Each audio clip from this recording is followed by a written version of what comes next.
Hi friends, आज हम बात करेंगे उत्तर प्रदेश के बारे में। वही उत्तर प्रदेश जिसके नाम सुनते ही लोग सिर्फ एक चीज़ सोचते थे, गुंडाराज, अतीक अहमद, मुख्तार अंसारी, विकास दुबे जैसे नाम सिस्टम से ज़्यादा पावरफुल लगते थे। लड़कियों के पेरेंट्स डरते थे, बिजनेसमैन एक्सटॉर्शन कॉल से परेशान थे और इन्वेस्टर्स यूपी से दूर भागते थे। लेकिन 2017 के बाद एक सीएम आया जिसके लिए पावर का मतलब सिर्फ कुर्सी नहीं, कंट्रोल था। सवाल यह है कि क्या योगी आदित्यनाथ ने सच में यूपी को क्राइम से डेवलपमेंट की तरफ बदल दिया है? तो चलिए समझते हैं आगे वीडियो में। ये सच नहीं कि जिस अतीक अहमद के खिलाफ पीड़ित परिवारों ने मुकदमा दर्ज कराया उसके परिवार के खिलाफ, वो समाजवादी पार्टी के द्वारा पोषित माफिया है और उसकी कमर को तोड़ने का काम हमारी सरकार ने किया है।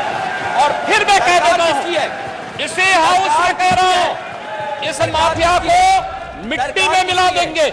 सरकार किसकी है? सरकार किसकी है? गफलत में हो जितने माफिया हैं इनको मिट्टी में मिलाने का काम करेंगे। अपराधी आप गलतफहमी दूर कर। 30 दंगे उत्तर प्रदेश के अंदर हो चुके हैं। हो गया 1 वर्ष में 30 बड़े बड़े दंगे। हर दंगे में हिंदू प्रताड़ित हुआ है, हिंदू जेल में बंद हुआ है। और ये सरकार परंपरा की बात करती है। किस परंपरा की बात इस सरकार कर रही है? कि आतंकवादियों के खिलाफ दायर मुकदमों को वापस लेना कौन सी परंपरा का हिस्सा है? और हम लोगों ने कह दिया है, सत्ता के संरक्षण में पल रहे गुंडे, माफिया, अपराधी, लुटेरे, ये सब के सब मेहरबानी करके या तो उत्तर प्रदेश छोड़ करके चले जाएं, और अगर उत्तर प्रदेश में रहेंगे तो फिर उनके लिए 2 जगह होंगी। मुझे लगता है उस जगह कोई भी नहीं जाना चाहेगा। देखिए, एक्सीडेंट हो सकता है। न्यायालय मेरिट के आधार पर फैसला करे, फैसले को लागू हम करेंगे। और किसी के माई के लाल पे हिम्मत है तो फ्रेंड्स, उत्तर प्रदेश को अगर सिर्फ एक लाइन में समझना हो तो पहले यह समझना पड़ेगा कि यह सिर्फ एक राज्य नहीं है, बल्कि एक पूरी सोच, एक पूरा सिस्टम और एक पूरी कहानी रखा है। एक ऐसी कहानी जहां सालों तक कानून लिखा हुआ था लेकिन चलता नहीं था, जहां अतीक अहमद, मुख्तार अंसारी और विकास दुबे जैसे लोग सिर्फ क्रिमिनल्स नहीं थे बल्कि पावर के अल्टरनेट सेंटर्स बन चुके थे। इनके नाम से पुलिस स्टेशन के फ़ोन बंद हो जाते थे, गवाह कोर्ट में पलट जाते थे और आम आदमी के मन में यह बैठ चुका था कि अगर सामने कोई बड़ा आदमी आ गया तो न्याय की उम्मीद छोड़ दो। इसी उत्तर प्रदेश में जब योगी आदित्यनाथ ने चीफ मिनिस्टर्स का चार्ज लिया तो उनके सामने सबसे बड़ा चैलेंज सिर्फ डेवलपमेंट का ब्लूप्रिंट बनाना नहीं था, बल्कि सबसे पहले उस डर को तोड़ना था जो लोगों के मन में सालों से बैठा हुआ था।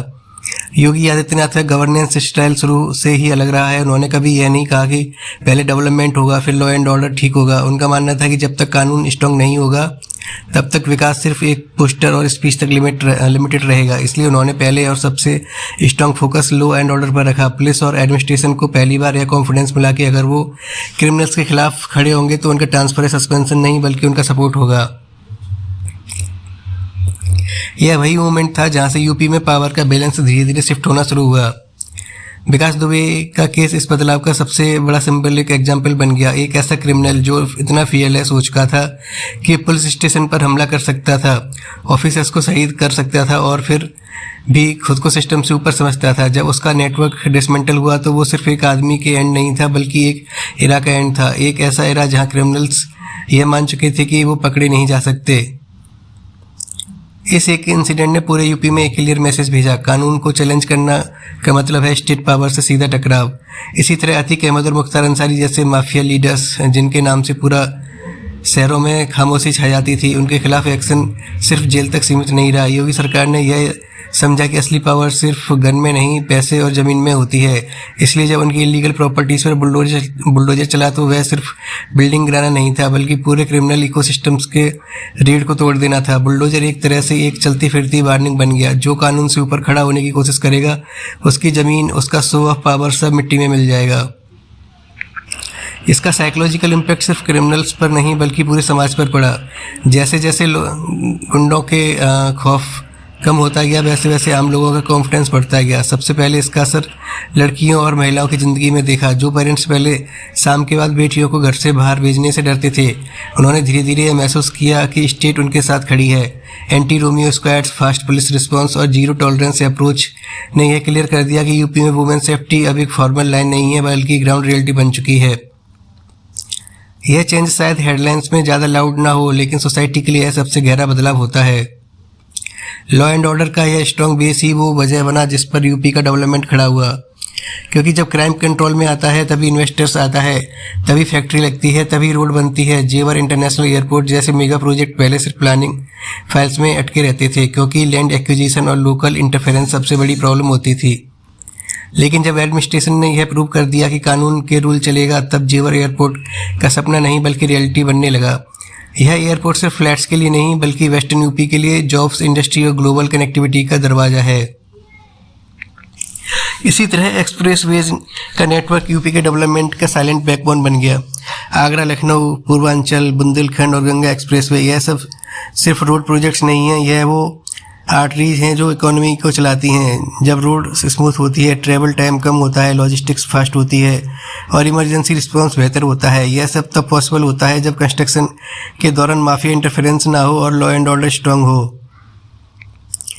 यानी डेवलपमेंट और लॉ एंड ऑर्डर यहाँ पैरेलल नहीं बल्कि एक दूसरे पर डिपेंडेंट हैं। इस पूरे प्रोसेस के बीच कल्चरल और स्पिरिचुअल डेवलपमेंट भी एक स्ट्रॉन्ग पिलर के रूप में सामने आया। अयोध्या में राम मंदिर का निर्माण और काशी विश्वनाथ कॉरिडोर का डेवलपमेंट सिर्फ धार्मिक प्रोजेक्ट नहीं थे, बल्कि यह दिखाना है कि जब गवर्नेंस स्ट्रांग होता है तो सबसे सेंसिटिव और दशकों पुराने इश्यूज को भी शांति और डिसिप्लिन के साथ सॉल्व किया जा सकता है। इन प्रोजेक्ट्स के साथ टूरिज्म बड़ा, लोकल एम्प्लॉयमेंट जनरेट हुआ और यूपी की इमेज सिर्फ क्राइम स्टेट से बदलकर एक कल्चरल और डेवलपमेंट डेस्टिनेशन की बनने लगी। आज जब हम पूरे उत्तर प्रदेश को एक साथ देखते हैं तो यह कहना ज़्यादा सही होगा कि क्राइम ख़त्म नहीं हुआ, लेकिन क्राइम का कंट्रोल पूरी तरह से स्टेट के हाथ में आ चुका है। और गवर्नेंस का असली मतलब भी यही होता है, प्रॉब्लम्स का होना नहीं बल्कि उन पर कंट्रोल होना। सबसे बड़ा बदलाव यही है कि पहले क्रिमिनल्स कानून को चैलेंज करते थे और आज कानून क्रिमिनल्स को चैलेंज करता है। योगी आदित्यनाथ के काम का असली इम्पैक्ट इनकाउंटर्स, बुलडोजर या एक्सप्रेसवे से ज़्यादा उस कॉन्फिडेंस में है जो आम आदमी के मन में वापस आ गया है। इसी कॉन्फिडेंस को लोग आज योगी मॉडल ऑफ उत्तर प्रदेश के नाम से जानते हैं, और वो भी क्यों ना जाने, क्योंकि इसके जो स्ट्रॉन्ग पॉइंट्स हम फिर से बताते हैं कि इसका क्या कारण है। कि जैसे कि पहले कानून कमज़ोर था इसलिए गुंडे स्ट्रॉन्ग थे, फिर बुलडोजर को एक मशीन नहीं स्टेट का मैसेज माना गया है। जहां लॉ स्ट्रांग होता है वहीं इन्वेस्टर आता है। विकास दुबे का एंड सिर्फ एक इनकाउंटर नहीं था। क्राइम खत्म नहीं होता, कंट्रोल में आता है। वुमेन सेफ्टी बिना लॉ एंड ऑर्डर के इम्पॉसिबल है। एक्सप्रेसवे सिर्फ रोड नहीं, इकोनॉमी का रास्ता होता है। फियर का डायरेक्शन बदलना ही गवर्नेंस होता है। पहले सिस्टम क्रिमिनल से डरता था, आज क्रिमिनल सिस्टम से डरते हैं। जेवर एयरपोर्ट सिर्फ एयरपोर्ट नहीं, फ्यूचर का गेटवे है। बुलडोजर ने पावर का लैंग्वेज बदला है। यूपी का बदला ओवरनाइट नहीं, डिसीजन बेस्ड है। स्ट्रॉन्ग लॉ ही स्ट्रॉन्ग स्टेट बनाता है। योगी मॉडल का बेस है फियर ऑफ लॉ। तो जैसा कि दोस्तों हमने देखा है कि जब से इन्होंने सत्ता संभाली तब से जो भी गैंगस्टर्स थे उनका खात्मा हो चुका है, पब्लिक में कॉन्फिडेंस बढ़ा है। तो फ्रेंड्स ये आगे भी हमें एक पॉजिटिव सिग्नल्स देता है कि आगे भी हम डेवलपमेंट की राह पे। अयोध्या में भगवान राम का भव्य मंदिर का निर्माण होने जा रहा है, कोई संदेह किसी को नहीं होना चाहिए। जरा याद करिए, अगर मोदी जी केंद्र में नहीं होते, उत्तर प्रदेश में मोदी जी के आह्वान पर भारतीय जनता पार्टी की सरकार नहीं बनती, तो ये जो धमकी देते थे कि 370 समाप्त करोगे, खून की नदियां बहेंगी, हम कहते थे यार कुछ नहीं होने वाला। ये लोग कहते थे राम मंदिर के मुद्दे पर अगर फैसला हुआ खून की नदियां बहेंगी। मैं कहता था देखो भाई, कुछ एक मच्छर भी नहीं मरने वाला है, कुछ नहीं होगा।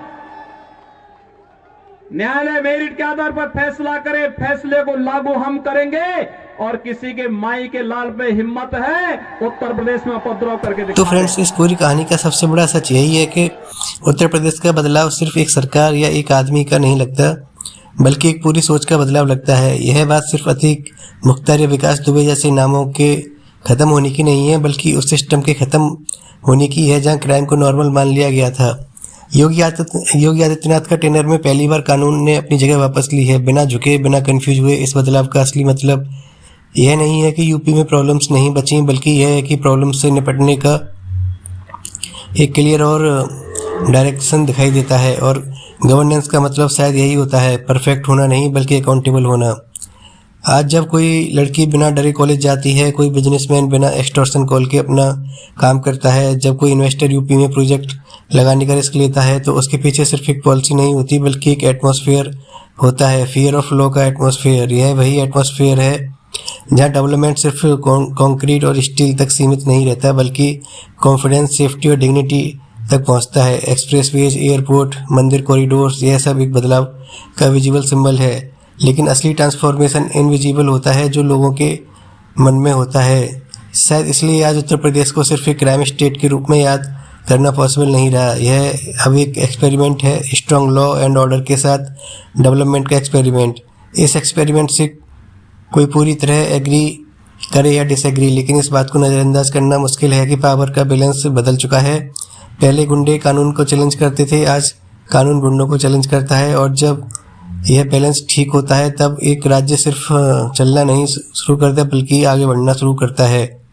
और शायद इसी जगह पर यह कहानी ख़त्म नहीं होती बल्कि यह यहाँ से शुरू होती है, क्योंकि किसी भी स्टेट का असली फ्यूचर तब बनता है जब उसके लोग यह महसूस करने लगते हैं कि कानून उनके साथ है, ना कि उनके खिलाफ। उत्तर प्रदेश का सफ़र अभी पूरा नहीं हुआ है, लेकिन इतना ज़रूर कहा जा सकता है कि जो यूपी कभी डर के लिए जाना जाता था, वही यूपी आज डिसिप्लिन और डायरेक्शन के लिए पहचाना जा रहा है, और इसी को शायद हिस्ट्री में योगी मॉडल के नाम से याद किया जाएगा। तो फ्रेंड्स, आपको वीडियो कैसा लगा? अगर आपको ये वीडियो अच्छा लगा है तो प्लीज़ लाइक करें, सब्सक्राइब करें। Thank you.